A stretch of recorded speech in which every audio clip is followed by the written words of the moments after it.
Hello friends, welcome to my channel. Friends, AP పాలిసెట్కి సంబంధించి అవసరమైన డాక్యుమెంట్స్ ఏంటో ఈ వీడియోలో తెలుసుకుందాం. ఈ డాక్యుమెంట్స్ అన్నీ కూడా మీరు రెడీ చేసుకోవాల్సి ఉంటుంది.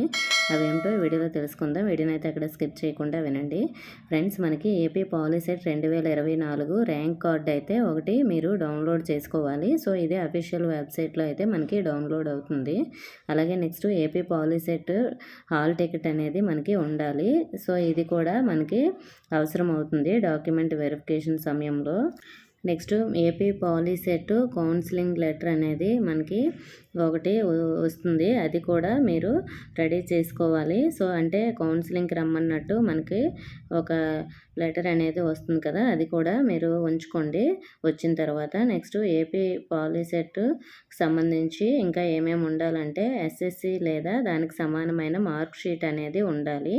సో ఈ మార్క్ షీట్ కూడా మీరు డౌన్లోడ్ చేసుకోండి. నెక్స్ట్ అది వెబ్సైట్లో అయితే మనకి మార్క్స్ మెమో వస్తుంది కదా, దానిపైన మీకు ఒకవేళ ఒరిజినల్ది రాకపోతే దానిపైన మీ స్కూలు ప్రిన్సిపల్ సార్ సైన్ అనేది చేయించుకోండి.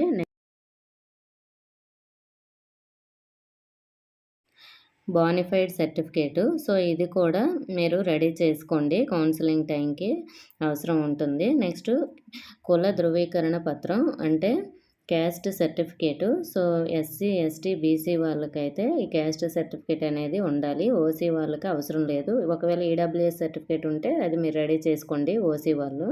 నెక్స్ట్ ఇన్కమ్ సర్టిఫికేట్ అనేది ఒకటి రెడీ చేసుకోవాలి, ఎందుకంటే మీకు ఫీజు రియంబర్స్మెంట్ కోసం అడుగుతారు. నెక్స్ట్ మీ యొక్క ఆధార్ కార్డు, అలాగే ఆధార్ కార్డు తర్వాత మనకి పాస్పోర్ట్ సైజ్ ఫొటోస్ కూడా ఉండాలి. రీసెంట్గా తీసుకున్నవి మీ ఫొటోస్ కూడా ఉంచుకోండి స్టూడెంట్స్వి. సో ఈ డాక్యుమెంట్స్ అయితే రెడీ చేసుకోండి.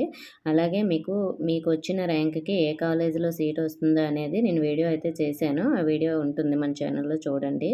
ఇంకా ఏమైనా డౌట్స్ ఉంటే కామెంట్ చేయండి. ఇన్ఫర్మేషన్ నచ్చితే వీడియోని లైక్ చేసి మీ ఫ్రెండ్స్కి షేర్ చేయండి. మన ఛానల్ సబ్స్క్రైబ్ చేసుకోండి. Thank you for watching.